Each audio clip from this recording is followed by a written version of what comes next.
धर्म, संत, न्याय की रक्षा, पापियों का विनाश, भूमि बरहरण काजे यहाँ दिव्य कृष्ण अवतार हुआ था। श्रावण वध के 8वें दिन मनाए जाने वाला कृष्ण जन्मोत्सव भारत के महत्वपूर्ण त्योहार में से एक है। भगवान श्री विष्णु के 8वें अवतार श्री कृष्ण का जन्म माता देवकी की कुबे कंस की जेल में श्रावण वध 8 की मध्यरात में हुआ था। उन्होंने मथुरा के घातकी और क्रूर राजा कंस का वध किया था और फिर जरासंध और शिशुपाल जैसे अहंकारी और पापी शासकों को यमदान दिया था। श्री कृष्ण ने एक महान कार्य किया था, पृथ्वी पर पाप का बोझ कम करने का उपकार।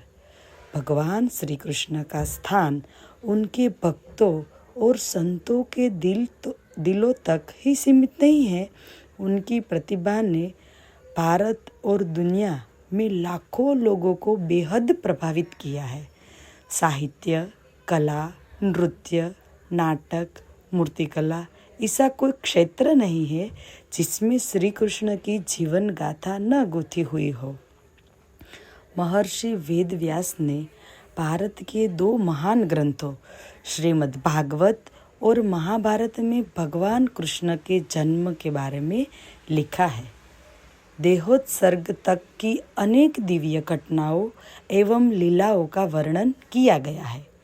श्री कृष्ण वसुदेव और देवकी की 8वीं संतान थे।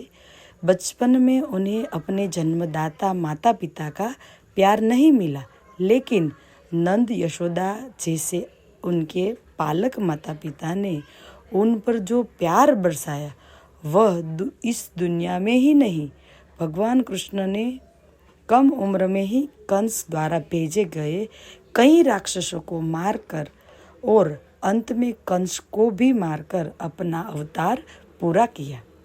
महाभारत का युद्ध और यादव स्थली में साक्षी भाव की भूमिका विश्व के इतिहास की एक अनोखी घटना है। श्रीमद् भागवत गीता भगवान कृष्ण का एक अमर और शाश्वत उपहार है, जो न तो केवल भारत बल्कि पूरे विश्व में मानव जाति को कर्म, ज्ञान, भक्ति का दर्शन समझाती है। श्री कृष्ण भारत के आदर्श युग पुरुष है। उन्होंने बहुत ही महान जीवन जिया और बहुत ही आसान मृत्यु स्वीकार की। मथुरा के अलावा जहाँ भगवान श्री कृष्ण का जन्म हुआ, गोकुल, वृंदावन जहाँ उन्होंने अपना बचपन बिताया और द्वारिका शहर जहाँ उन्होंने यादवों की राजधानी की स्थापना की, इस सभी के साथ जन्माष्टमी पूरे भारत में बहुत धूमधाम से मनाई जाती है।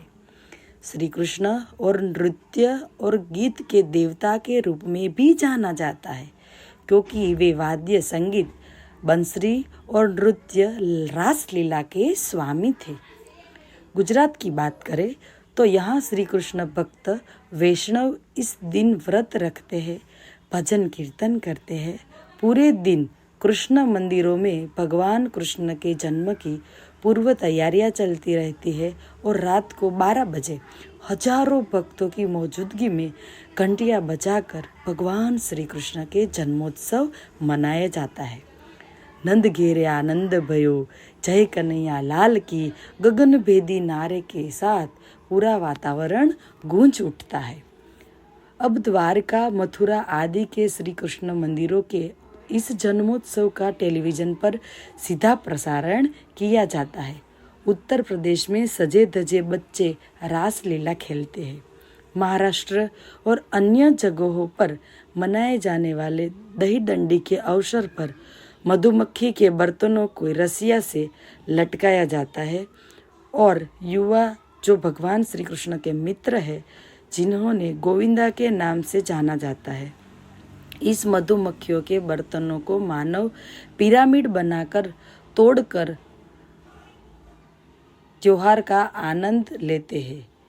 श्री कन्हैयालाल मुंशी ने लिखा है कि श्री कृष्ण न केवल महान थे, जिन्होंने अनेक विभूतियों की शाश्वत स्मृतियों को हमारे मानस पटल पर अंकित किया है, उनका जीवन भी महान था।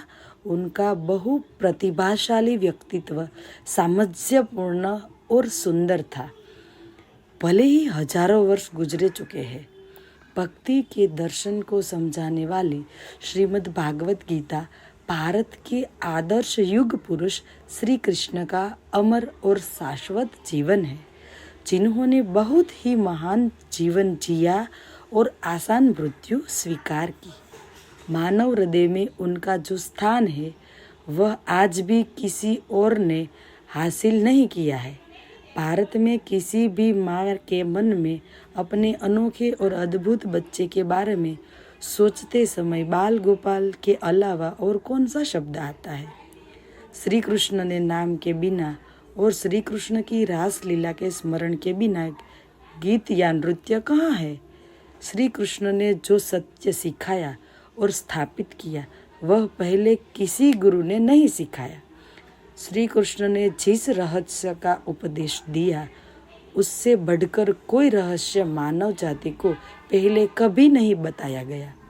उन्होंने श्रीमद् भागवत गीता में जो संदेश दिया वह शाश्वत जीवन का संदेश है। मानव जाति के लिए श्री कृष्ण का योगदान अद्वितीय है।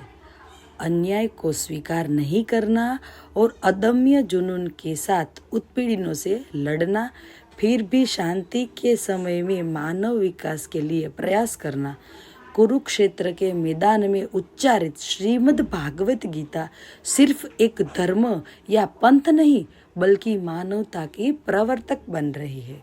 सभी श्री कृष्ण के द्वारा दी गई जीवन संदेश को अपनाकर खुशहाल जीवन व्यतीत करे, यही जन्मोत्सव पे शुभकामनाएं। हैप्पी जन्माष्टमी। वीडियो अच्छा लगे तो इसे लाइक कीजिए और शेयर कीजिए। शुक्रिया।